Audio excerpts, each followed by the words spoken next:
Assalamualaikum warahmatullahi wabarakatuh. Perkenalkan, nama saya Ipa Latifah.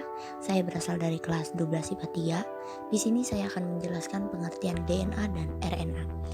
DNA merupakan asam nukleat yang menyusun gen di dalam inti sel. Selain itu, DNA juga terdapat dalam mitokondria, kloroplas, sentrol, plastid, dan sitoplasma.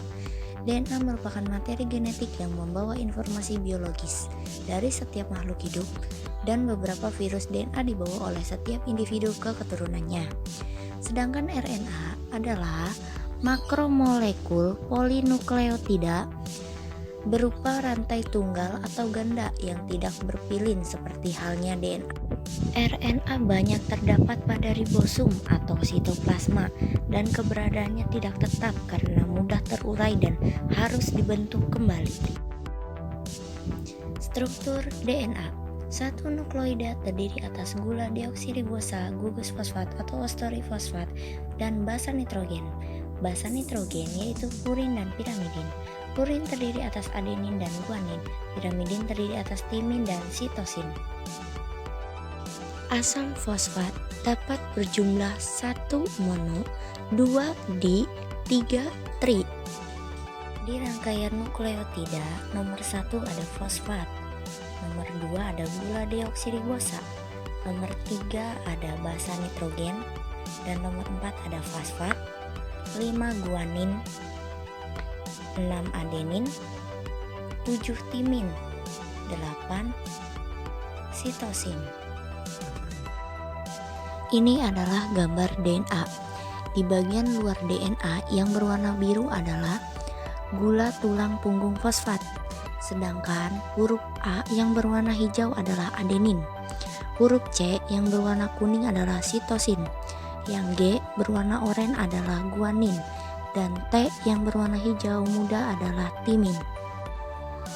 Fungsi DNA. Yang pertama, mewariskan informasi genetik dari generasi ke generasi. Yang kedua, sintesis protein.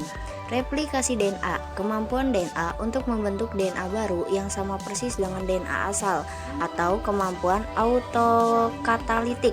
Kemampuan DNA membentuk molekul kimia lain dari salah satu atau sebagian rantainya disebut kemampuan heterokatalitik.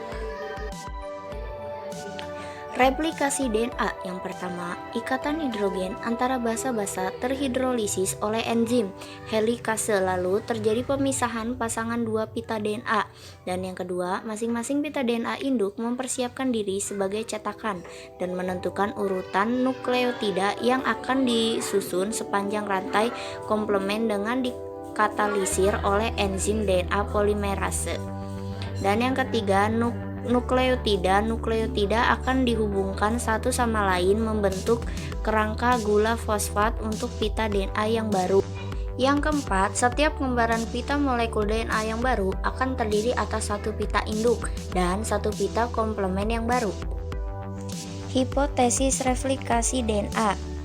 Yang konservatif, molekul DNA untayan ganda induk tetap bergabung, sedangkan kedua untayan DNA anakan terdiri atas molekul hasil sintesis baru. Dan yang semi konservatif, setiap molekul untayan ganda DNA anakan terdiri atas satu untayan tunggal DNA induk dan satu untayan tunggal DNA hasil sintesis baru.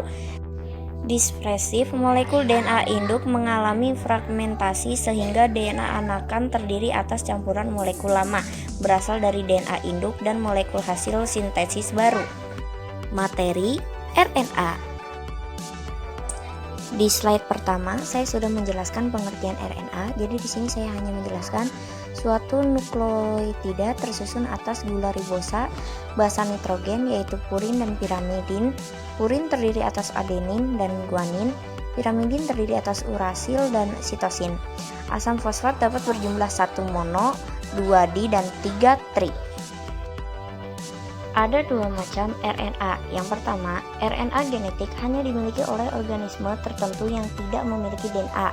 Fungsinya sebagai pewaris sifat dan sintesis protein.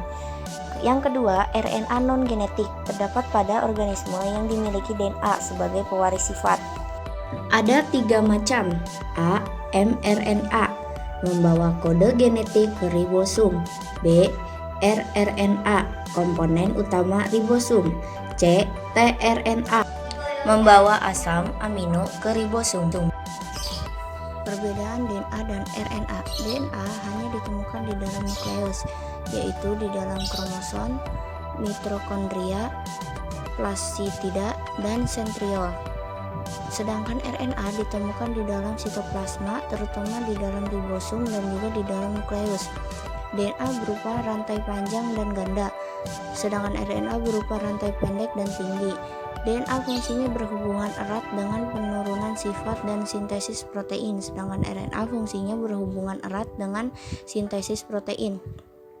DNA kadarnya tidak dipengaruhi oleh aktivitas sintesis protein, sedangkan RNA kadarnya dipengaruhi oleh aktivitas sintesis protein.